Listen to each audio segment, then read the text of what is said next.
यशस्वी भाव। राजन, ये कैकेयी के राजपुरोहित हैं। आयुष्मान भव राजन। मैं कैकेयी राज्य से महाराज कैकेयी की ओर से उनकी सुपुत्री राजकुमारी कैकेयी के वागदान के प्रथम विधि संपन्न करने आया हूं। दासी, कृपया ये श्रीफल एवं उत्तरीय स्वीकार कर पूरे कैकेयी राज्य को आभार का अवसर दें। ये तो परंपरा है राजन, स्वीकार कीजिए। ओम स्वस्ति न इंद्रो वृद्धश्रवाः स्वस्ति नः पूषा विश्ववेदाः स्वस्ति नस्तार्क्ष्यो अरिष्टनेमि स्वस्ति नो बृहस्पतिर्दधातु। राजपुरोहित जी, इस विधि से रघुकुल ने राजकुमारी कैकेयी को अपनी कुलवधू के रूप में और राजा दशरथ ने अपनी भार्या के रूप में स्वीकार किया। और मैं रघुकुल का कुलगुरु होने के नाते इस विवाह को संपन्न कराने की घोषणा करता हूं। शुभमस्तु। ये न कहिए कि आपका मुझ पर कोई अधिकार नहीं है देवी। आपने मेरे प्राणों की रक्षा की है। मैं आपका ऋणी हूं और ये ऋण मुझे सदैव स्मरण रहेगा। और मैं आप भी। राजकुमारी की जय हो। अयोध्या नरेश दशरथ आए हैं। क्या? महाराज दशरथ कहाँ हैं? वो इधर ही आ रहे हैं।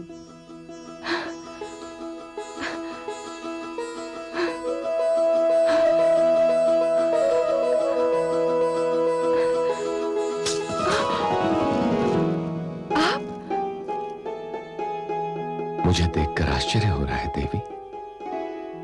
आश्चर्य?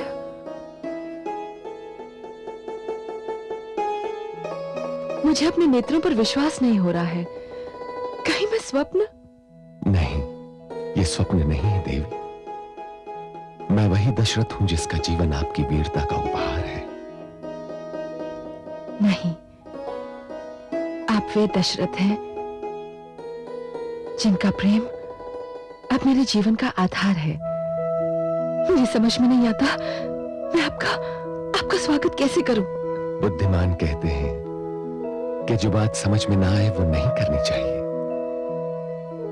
स्वागत तो औपचारिकता है।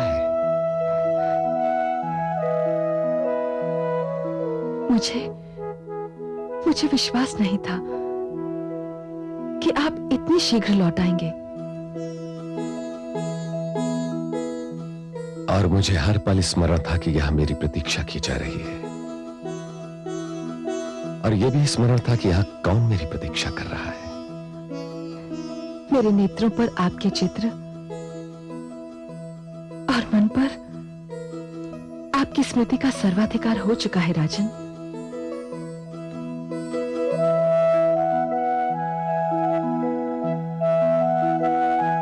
आपने ये नहीं पूछा कि मैं यहां क्यों आया। क्यों पूछूं? आपके आने का कारण पूछने का अर्थ यह होगा कि मुझे अपने प्रेम पर विश्वास नहीं।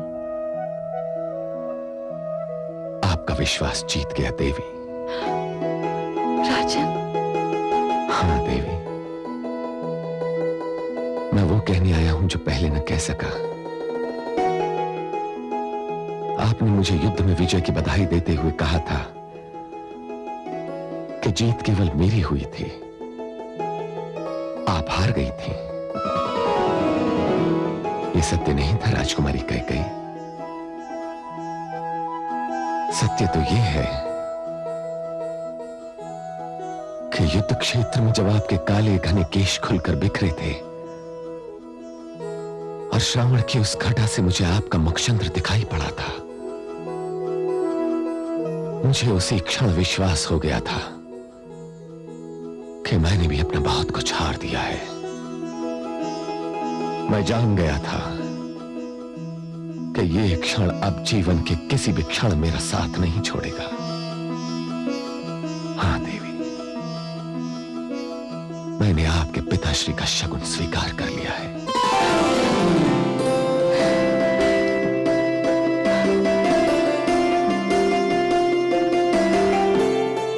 राजन, मुझे ईश्वर ने हृदय इसीलिए दिया था ताकि मैं उसे आपके चरणों में रख दूं।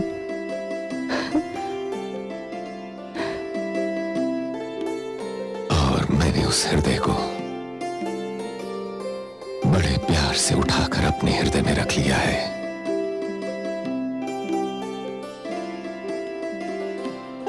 किंतु किंतु राजन, मैं समझ गया कि आप क्या जानना चाहती हैं।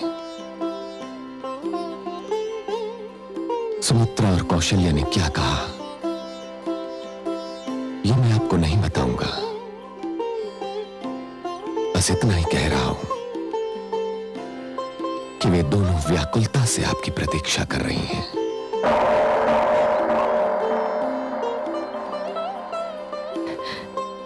मैं भी उन्हें मिलने को अधीर हो रही हूं।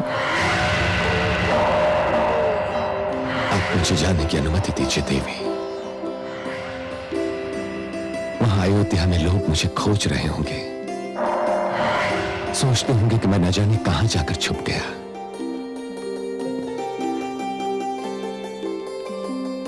अयोध्या वाले शीघ्र ही जान लेंगे कि आप केवल मेरे हृदय में ही छिप सकते हैं।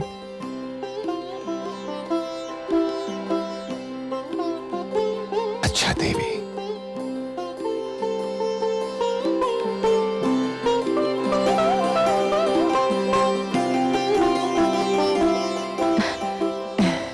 महाराज, ये मेरी धाई मां मंत्रा है। मैंने इसी की गोद में अपनी आंखें खोली थी। मंथरा ने मां बनकर पाला है मुझे। दाई मां को मेरा प्रणाम। तेजस्वी भव, यशस्वी भव, दीर्घायु भव। ईश्वर संसार की सारी प्रसन्नताएं आपके चरणों में रखते। मैं जानती थी जिसे मेरी राजकुमारी ने चुना होगा वो ईश्वर के भंडार का सबसे अनमोल रत्न होगा। महाराज, मैं अपनी राजकुमारी के चुनाव पर बलिहारी जाऊं।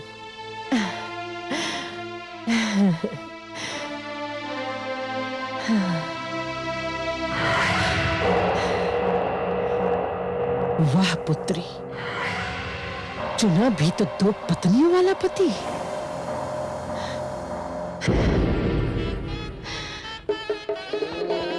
स्वस्ति न इंद्रो वृद्धश्रवाः स्वस्ति नः पूषा विश्ववेदाः स्वस्ति नस्तार्क्ष्यो अरिष्टनेमि स्वस्ति नो बृहस्पतिर्दधातु।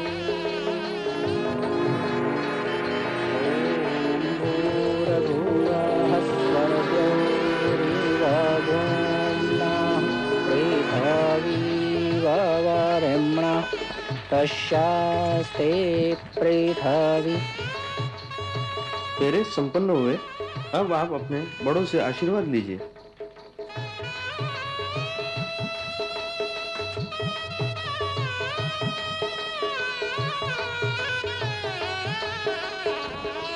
आयुष्मान भव, आयुष्यमती भव।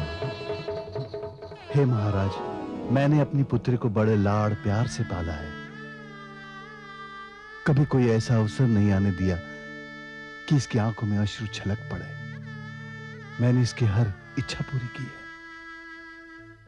आज ये मुझसे विदा हो रही है तो मेरा हृदय फटा जा रहा है। मेरी पुत्री का ध्यान रखिएगा महाराज। इन्हें कोई कष्ट नहीं होगा, वहां इनकी हर इच्छा पूरी होगी। अयोध्या में इतना स्नेह मिलेगा कि कैकेयी भूल जाएंगी।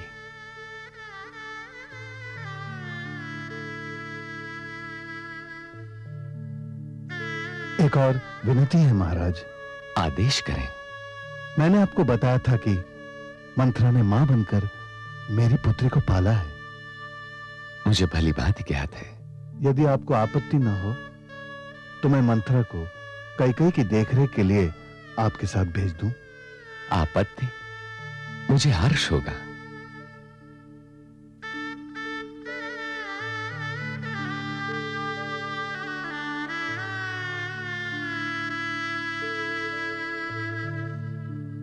चाहिए देवी।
हे रानी कैकेयी, सूर्य वंश में इक्ष्वाकु वंश में तुम्हारा स्वागत है। अब अयोध्या ही तुम्हारा घर है। मैं जानती हूं तुम वीर हो, बुद्धिमान हो, समझदार हो। महाराज तुम्हारे विषय में हमें सब कुछ बता चुके हैं, किंतु मैं आयु में तुमसे बड़ी हूं, इसलिए तुम्हें यह बताना मेरा कर्तव्य है कि पुत्रवधू दो वंशों की मर्यादा लेकर आती है और उसे ये दोनों मर्यादाएं संभालनी होती है। आप सबको मेरी ओर से कभी कोई कष्ट नहीं पहुंचेगा और तुम्हें हमारी ओर से सदैव पूर्ण सहयोग, मित्रता और शुभकामनाएं मिलती रहेगी। तो मैं चलती हूं। नवजीवन की एक बार और बधाई।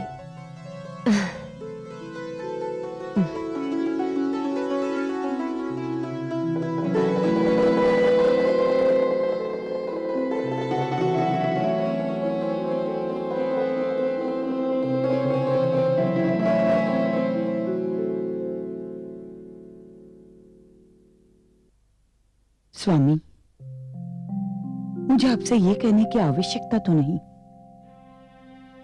किंतु फिर भी आप जिसे अर्धांगिनी बनाकर लाए हैं उसके साथ वही व्यवहार कीजिए जो मेरे और सुमित्रा के साथ करते रहे हैं।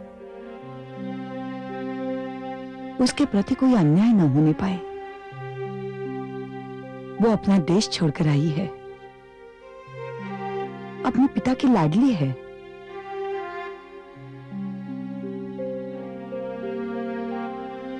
आप महान हैं। पटरानी होते हुए भी कैकेयी के प्रति जो प्रेम और स्नेह का प्रदर्शन आप कर रही हैं, ये गुण हर स्त्री में नहीं होता। साधारणतया एक स्त्री दूसरी स्त्री को अपने अधिकारों का एक अंश भी नहीं देती, और आप। मुझे सूर्यवंश और इक्ष्वाकु वंश का हित अपने हित से अधिक प्रिय है महाराज। यह आग्रह मैं और मेरे साथ बहन सुमित्रा केवल इसलिए कर रही है कि रघुकुल को उत्तराधिकारी मिल जाए। कौन जाने, राजकुमारी कैकेयी रघुकुल के लिए एक वरदान सिद्ध हो। अब जाइए महाराज, राजकुमारी कैकेयी आपकी राह देख रही होगी।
महारानी कैकेयी, मैं जानता हूं कि मैं आपके जीवन का प्रथम पुरुष हूं, और मैं ये भी जानता हूं कि आप मेरे जीवन की प्रथम नारी नहीं हैं।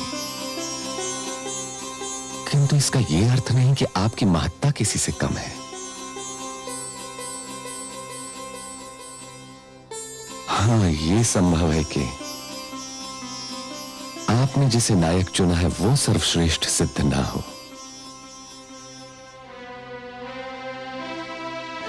मैंने आपको अपने जीवन का महानायक चुना है महाराज। सर्वश्रेष्ठ कौन होता है, क्या होता है, इसकी व्याख्या केवल मैं कर सकती हूं। यह अधिकार मेरा है। महाराज, स्त्री के अधिकारों के प्रति आप कितने जागरूक हैं, ये देखकर मेरी प्रसन्नता की सीमा नहीं रही। इसमें आपकी बड़ी बहनों कौशल्या और सुमित्रा का भी बड़ा हाथ है। मैंने उनसे बहुत कुछ सीखा है। इसमें कोई संदेह नहीं कि वे दोनों आदर्श नारियां हैं।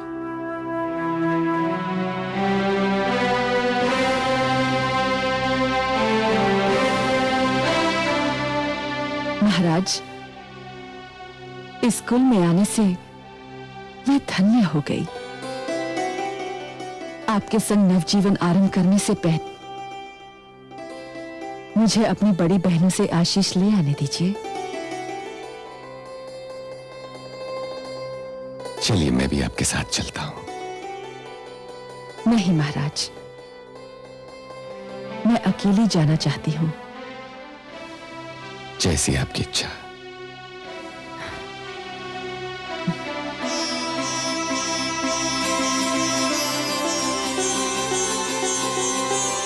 कैकेयी केवल आयु में छोटी नहीं, बहुत भोली भी है।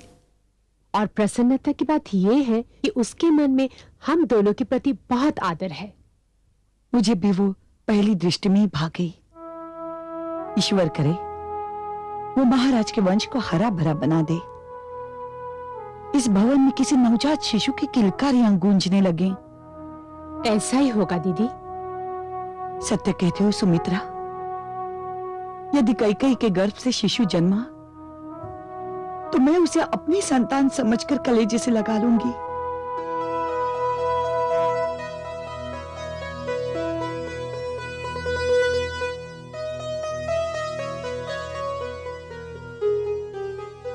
प्रणाम महारानी। नई महारानी द्वार पर खड़ी हैं।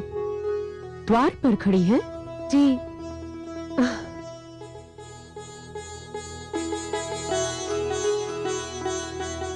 तुम यहाँ क्यों खड़ी हो? अंदर आओ। आओ।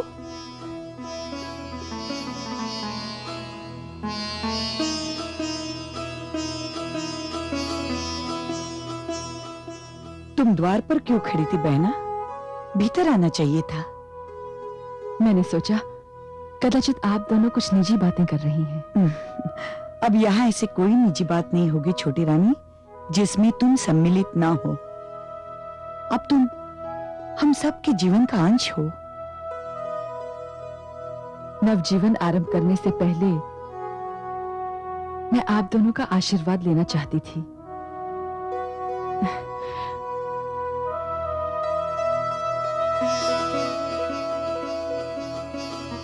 संतानवती भव।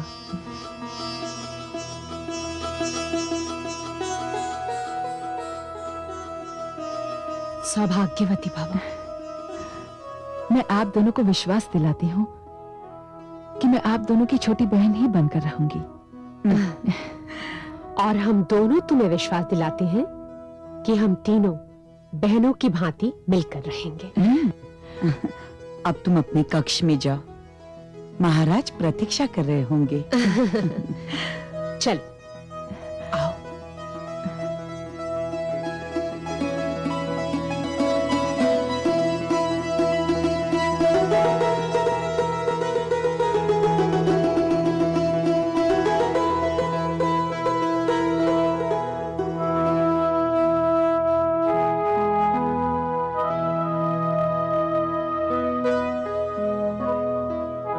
वास्तव में बहुत प्यारी और बहुत भोली है। सत्य कह रही हो दीदी।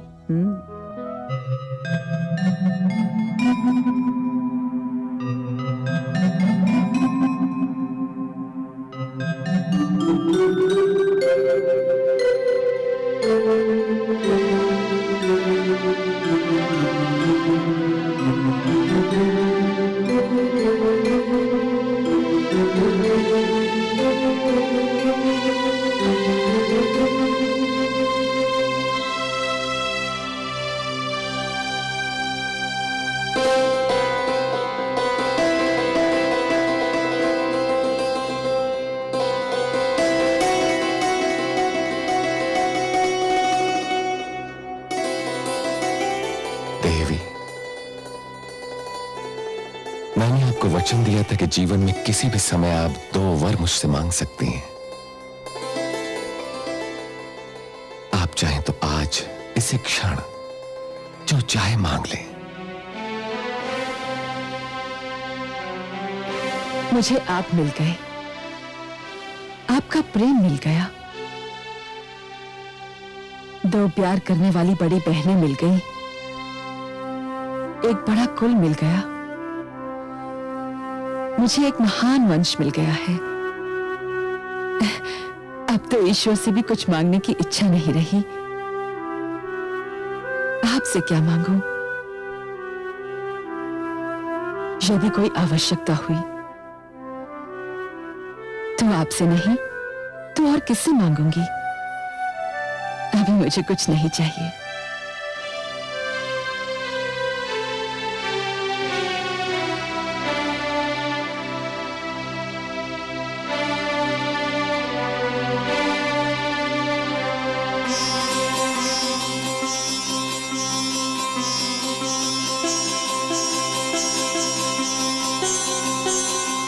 तो फिर ये तुच्छ भेंट स्वीकार कीजिए।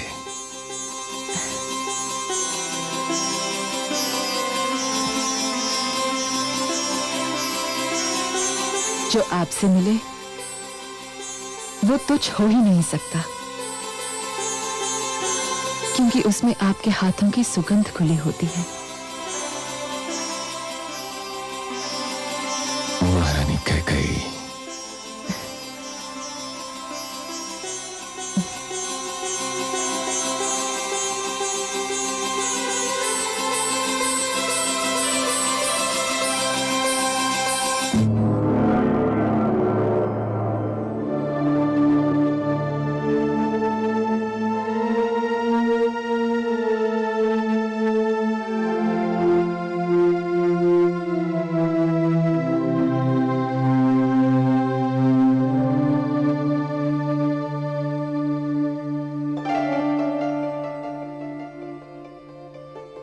बड़े गहरे चिंतन में डूबी हुई दिखाई दे रही है महादेवी। किस समस्या ने आपका ध्यान अपनी ओर आकर्षित कर रखा है? कुछ नहीं कमल नयन, मैं अयोध्या नरेश दशरथ के भाग्य की विडंबना के विषय में सोच रही थी। विडंबना? विडंबना कैसी महादेवी? इस क्षण तो उनके जीवन रूपी सागर में सुख का ज्वार आया हुआ है। उन्हें कौशल्या और सुमित्रा जैसी देवियों का साथ तो प्राप्त था ही, अब देवी कैकेयी जैसी वीर, सुंदर और साहसी स्त्री उनके जीवन में सुख का संदेश लेकर आई है। सुख का संदेश? तो क्या आप भी कौशल्या सुमित्रा की भांति यही समझते हैं कि कैकेयी राजा दशरथ को वो दे सकेगी जो वे दोनों न दे सकी? कैकेयी राजा दशरथ को संतान दे पाती है अथवा नहीं, ये तो केवल विधाता जानते हैं महादेवी, परंतु इसमें चिंता की क्या बात है? मुझे चिंता है सर्वेश्वर, मुझे चिंता है। यदि दशरथ को संतान नहीं मिलती है तो उन्होंने आज जिस सुख का अनुभव किया वो क्षणिक सिद्ध होगा, और यदि उन्हें संतान मिलती है तो श्रवण के माता पिता का श्राप उनकी ताक में है। आपकी चिंता सर्वथा उचित है महादेवी। श्रवण के माता पिता का श्राप उनके दुखी हृदय की पुकार था, और आप तो जानती हैं महादेवी कि दुखी हृदय की पुकार अपना रंग दिखाए बिना नहीं रहती। तो क्या श्रवण के माता पिता का श्राप ही किसी नई कहानी का कारण बन जाएगा? महादेवी, जिस शंका ने आपके मस्तिष्क में सिर उठाया है वो सर्वथा निराधार नहीं है। प्रकृति की लीला बड़ी विचित्र होती है महादेवी। देखिए ना, यदि प्रकृति को बंजर धरती पर भी पौधा उगाना होता है तो वो वायु की हथेली में छुपाकर एक बीज भेज देती है, और देखने वाले आश्चर्यचकित रह जाते हैं कि इस बंजर धरती पर एक हरा भरा वृक्ष कहां से आ गया। हे कमलनयन, तो क्या वास्तव में वही श्राप राजा दशरथ के जीवन में संतान सुख का कारण बन जाएगा? इसका ज्ञान भी विधाता को ही है महादेवी, परंतु हां, मैं आपको एक बात अवश्य बता दूं। बताइए।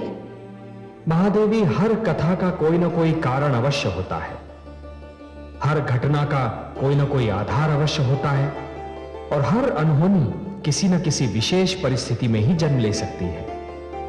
महादेवी, वो कारण कभी कभी अपने ही पास होता है तो दिखाई देता है, तो कभी इतना दूर होता है कि उसे देखना संभव ही नहीं होता। हे सर्वेश्वर, आपकी बात पूर्ण रूप से मेरी समझ में नहीं आई। महादेवी, कभी कभी होने वाली घटनाओं का कारण घटनास्थल से दूर होना भी तो संभव होता है। यूं समझिए कि कभी कभी धरती पर जो घटनाएं घटती हैं उनका कारण दूर नभमंडल और अंतरिक्ष में होने वाली हलचल होती है। आज वही हो रहा है। क्या हो रहा है कमलनयन, और कहां हो रहा है? महादेवी, अयोध्या में जो कथा जन्म लेने वाली है उसका कारण अयोध्या से बहुत दूर लंका में बन रहा है। लंका में? हाँ महादेवी, लंका में। लंका नरेश रावण के घर में।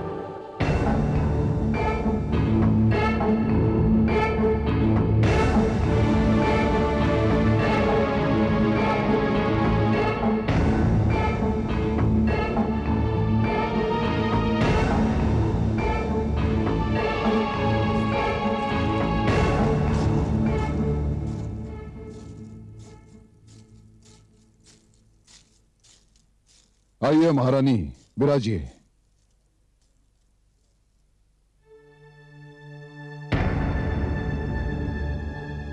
क्या बात है महारानी, आज आप खिन्न और दुखी दिखाई दे रही हैं। हाँ स्वामी, मैं दुखी अवश्य हूं। मैं आपके दुख का कारण जानता हूं। क्या जानते हैं आप?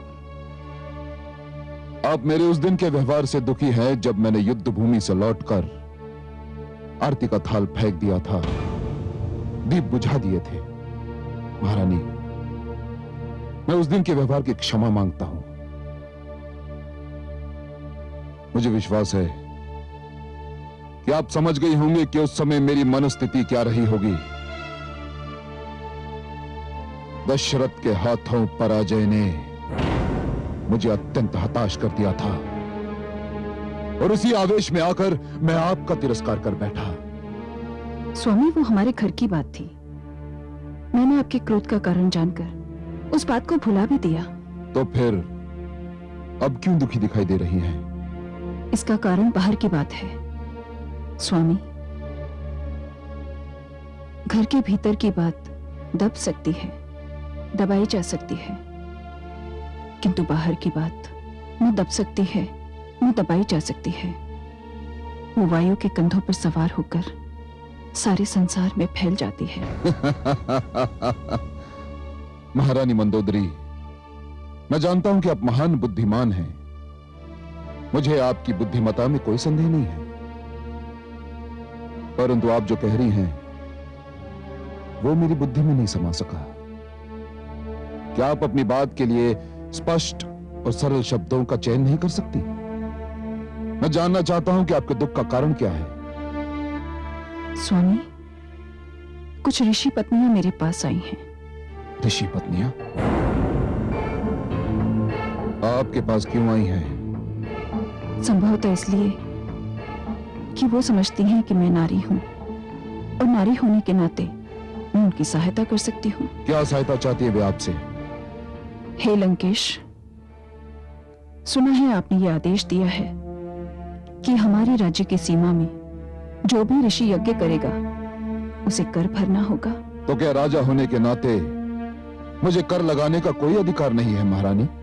अधिकार है स्वामी, पर कर उन पर लगाया जाता है जो कर भरने की क्षमता रखते हों, जो इस योग्य हों।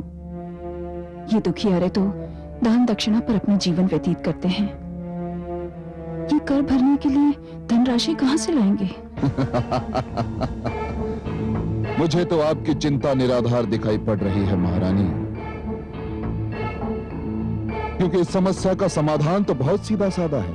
वो क्या? ऋषिगण यज्ञ करना छोड़ दें, वे हमारे कर से मुक्त हो जाएंगे। आप उनसे ये कह रहे हैं कि वो अपना धर्म छोड़ दें?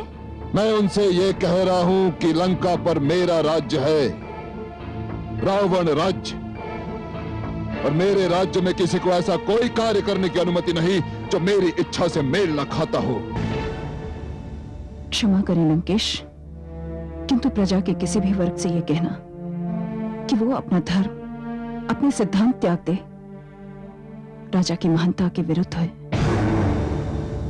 और राजा की आज्ञा की अवहेलना प्रजा के किसी भी वर्ग के लिए दंडनीय है। यदि ऋषिगण यज्ञ करना चाहते हैं तो उन्हें कर देना होगा, और यदि वो कर नहीं दे पाते तो उन्हें दंड भोगना होगा। और वो दंड क्या होगा? कुछ अधिक नहीं महारानी, कुछ अधिक नहीं। आप तो जानती हैं कि मैं बहुत न्यायप्रिय हूं। जो कर नहीं देंगे अथवा दे नहीं पाएंगे, उनके शरीर से विशेष मात्रा में रक्त निकाल लिया जाएगा। सो बात बहुत सरल है। जो भी यज्ञ करना चाहे करे, उसे स्वतंत्रता है। मैं किसी की स्वतंत्रता को कुचलना नहीं चाहता। बस जो कर नहीं देंगे उन्हें रक्त देना ही होगा। क्यों, है ना न्याय संगत? हे ईश्वर, ये न्याय संगत है। ये न्याय संगत है। महारानी, आपसे मिलने जो ऋषि पत्नी आई हैं उन्हें मेरी ओर से शुभ समाचार दे दीजिए कि मैंने उनकी समस्या का बहुत सरल समाधान बता दिया है। अब मुझे अनुमति दीजिए। बहुत सारे ऋषिगण पकड़ कर लाए गए हैं, मुझे उनको भी न्याय देना है।